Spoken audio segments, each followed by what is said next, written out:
You're listening to Real English Flow, the podcast where real conversations turn into real English skills. Let's go. Jake, can I be honest with you about something? Always. What's going on? Yesterday, my alarm went off at 7. I looked at it, I turned it off, I looked at the ceiling for 4 minutes, and then I thought, why am I already exhausted? I haven't even moved yet. Oh, the ceiling stare. Oh, I know that feeling very well. The ceiling stare. That's exactly what it is. You're awake, but your body hasn't gotten the message yet. Like your brain sent the email, but your body hasn't opened it? Perfect. And the weird thing is, I slept 8 hours. 8! I should feel amazing. And yet. So that got me thinking, what is actually going on? Why do so many people wake up tired even after a full night of sleep? And that is exactly what we are diving into today. Welcome, everyone. I'm Jake. And I'm Lily. So glad you're here. If this is your first time, subscribe right now and hit the bell. We drop new episodes every week. And if you've been here before, thank you. You are the reason we keep going. Today, we are talking about morning fatigue, why it happens, what it means, and what you can actually do about it. And we're going to do it all in natural, real English. B1, B2 level. Phrases you'll actually use. So grab your coffee or your tea, and let's figure this out together. Okay, real question. How many of you hit the snooze button this morning? Don't lie. We're not judging. We've both done it. Multiple times. But here's what's interesting. The snooze button feels like a gift. 5 more minutes, just 5 more minutes. But those 5 minutes almost always make you feel worse. Exactly. You wake up from the second alarm feeling more groggy than before. Groggy. That's a great word. It means that heavy, foggy, half-asleep feeling. Like your brain is wrapped in a blanket.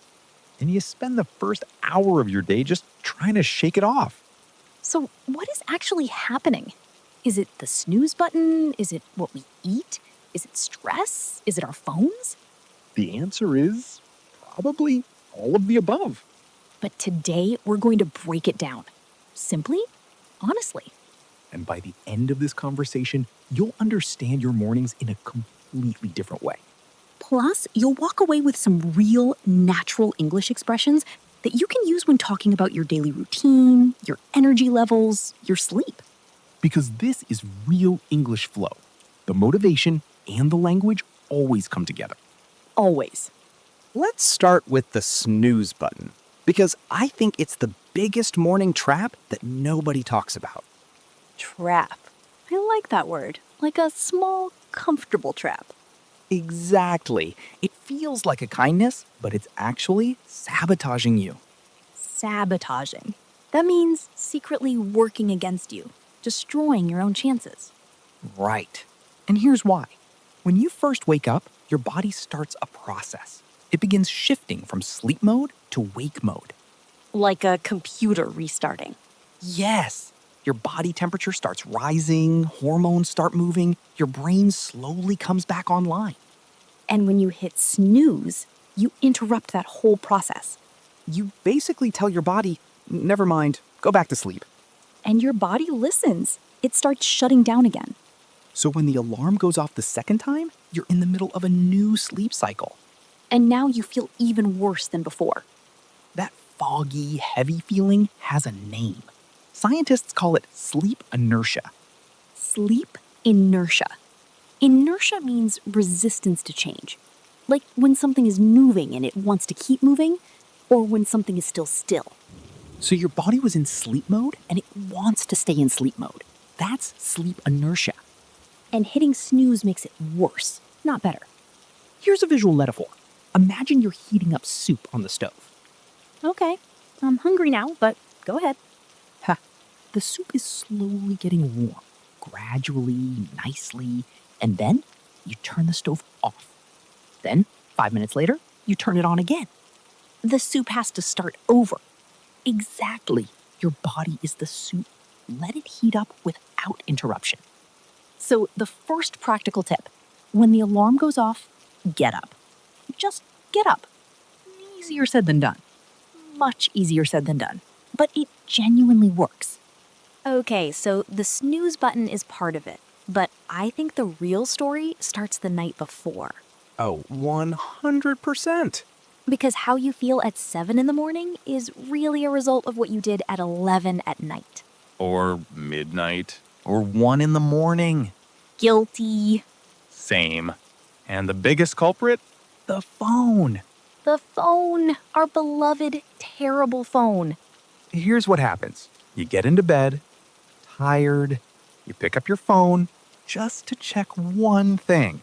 One thing. And suddenly it's 45 minutes later and you've watched 6 videos about topics you didn't even care about. And your brain is absolutely wired, wide awake. Wired means extremely alert and energized, but in a restless, uncomfortable way. Like you drank too much coffee at the wrong time. And the reason the phone does this is light, specifically blue light.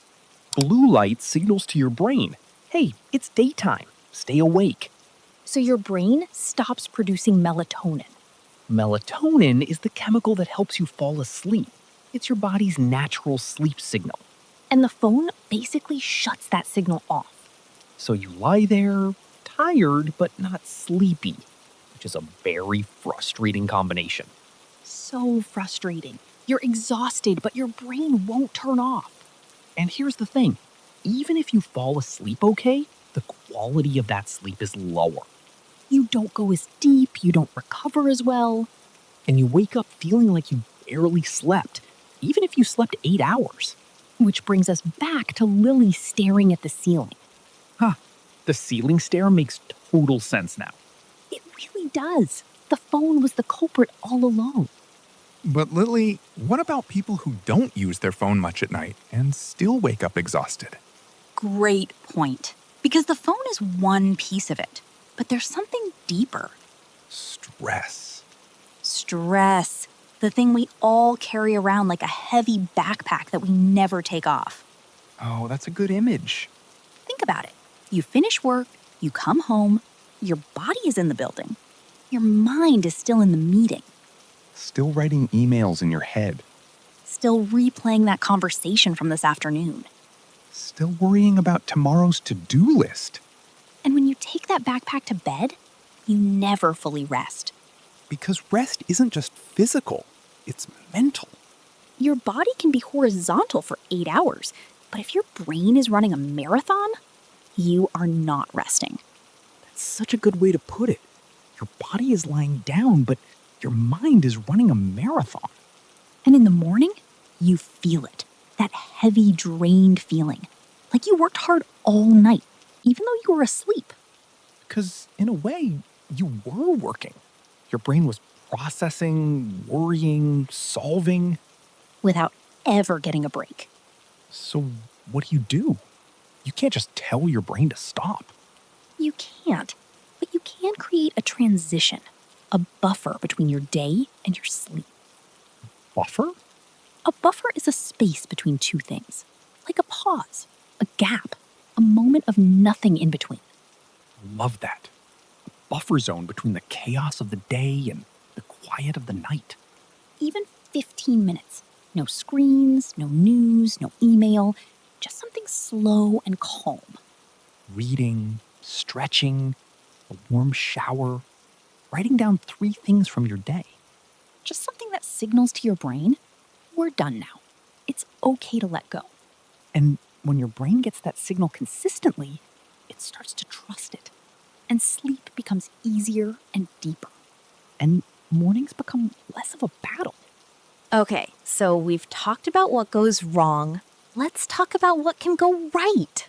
Yes, because I don't want this episode to feel like a list of things we're all doing wrong. Same. This is not a guilt trip. Definitely not. So let's talk about the first 5 minutes of the morning, because I genuinely believe those 5 minutes set the tone for the entire day. The tone. That's a great way to put it. Like the first note of a song. If the first note is chaotic and stressful, the song feels off all day. But if the first note is calm and intentional, everything flows better. And most people waste those first 5 minutes in the worst possible way. The phone.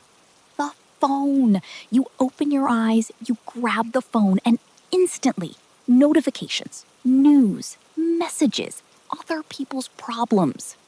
And now your brain is reactive before it's even fully awake. Reactive means responding to things outside of you instead of choosing what you focus on. And when you start the day reactive, you stay reactive. All day, you're putting out fires instead of building something. So what's the alternative? Those first 5 minutes, protect them. They're yours. Don't check your phone. Don't turn on the news. Just be awake for a moment. Look out the window. Breathe. Stretch your arms. Maybe think of one thing you're looking forward to today. Even if it's small. Even if it's just, I'm going to have a really good coffee this morning. Valid. That counts. It absolutely counts, because those 5 minutes of calm before the chaos, they compound. Compound means they add up over time and become something much bigger. Like interest in a bank account. Small deposits every morning, and after a few weeks, the difference is huge. You feel more like yourself, more in control, more ready. And that feeling, it starts the night before, and it grows every morning. Willie, I want to bring up something that I think gets overlooked a lot. Go for it. We spend a lot of time trying to fix our mornings from the outside. Better alarm, earlier bedtime, no phone. All good things. But sometimes the tiredness is your body trying to tell you something. Oh, say more. Like, maybe you're tired every morning because you're deeply unfulfilled in your daily life, Wow, that landed differently. right? Because sometimes fatigue isn't a sleep problem. It's a meaning problem. A meaning problem. That's heavy, but it's true. When you wake up and you genuinely don't want to face the day, your body finds ways to delay it. The snooze button becomes an escape. Exactly. Not laziness, avoidance. And the solution isn't more sleep, it's more purpose. More things in your day that feel worth getting up for. And I know that sounds big, like, okay, great, how do I just find purpose? It doesn't have to be big. It starts small. One thing you genuinely look forward to, one person you want to see, one project that excites you, even a little. When you have something to get up for, getting up gets easier. It doesn't fix everything, but it shifts something. And sometimes, one small shift is all you need to break the pattern. Your body is always talking. The question is, are we listening? And are we brave enough to hear the answer? Okay, let's land this conversation somewhere practical. Because I want everyone listening to finish this episode with something they can actually do. Not 10 things, not a complete life overhaul. Just one or two honest, realistic changes. All right, here's mine. Tonight, I'm putting my phone outside the bedroom. Outside the bedroom. That's a big one. It is. And I've done it before. And every time I do it, my sleep is noticeably better. Noticeably better. Meaning you can feel the difference clearly. Yes, not just slightly better. Actually better. Deeper, calmer. And in the morning? In the morning, I wake up, and my first thought isn't, let me check my notifications. Your first thought is just, oh, it's morning. I'm here. Exactly. And that simplicity is actually really powerful. Mine is the buffer. I want to build 15 minutes at the end of my day that belong to nothing. Nothing. No productivity, no screens, no solving. Just reading something light, or sitting quietly, or stretching. Just decompressing. Yes. Because I've noticed that when I go to bed still in work mode, I wake up still in work mode. The backpack never came off. Exactly. So the buffer is how I take the backpack off. I love that we're both making a small commitment right here, right now. Because that's how change actually happens. Not in theory, in a moment, in a decision. So here's our challenge for you. Just one thing. What is one small change you can make tonight that might help your tomorrow morning feel different? Think about it. And tell us in the comments. Before we wrap up, let's talk about some of the words and phrases we use today, because this is real English flow, and every conversation is also a lesson. And these words come up all the time in real life, not just when talking about sleep, but whenever you're talking about habits, energy, your day. First one, groggy. Groggy. Groggy is that slow, foggy feeling when you're not fully awake yet. You can say, I'm still a bit groggy. Give me 5 minutes. Or, I woke up groggy this morning and it took forever to feel normal. Next, wired. Wired means extremely alert and restless, usually at the wrong time. Like, I drank coffee at 9 p.m. and now I'm completely wired. Or, I was so stressed about the presentation that I was wired all night. Then we had buffer. A buffer is a space or pause between two things, very useful in everyday English. I need a buffer between work and home. Or, let's add a buffer to the schedule in case things run late. And one more, compound. To compound means to grow and build over time. Small actions compound into big results. Or the stress compounded over the week until I just crashed on Friday. These are words that educated, natural English speakers use in conversation. Not formal, not academic, just real. And now they're part of your vocabulary too. Here's your challenge. Use one of these words today, in a message, in a conversation, even just out loud to yourself. Say it, because the words you say become the words you own. Willie, this was one of my favorite conversations we've had. Mine too, because it felt real, like something we actually needed to talk about. And I hope everyone listening feels seen right now. Because if you wake up tired, you are not broken. You are not lazy. You are human, and your body is giving you information. The question is just, what will you do with it? So here is our question for the comments today. What time do you usually wake up, and how do you feel in those first 5 minutes? We genuinely want to know, because your answers help us understand what to talk about next. And if this episode made you think, please hit the like button. It really helps more people find us. Subscribe if you haven't yet.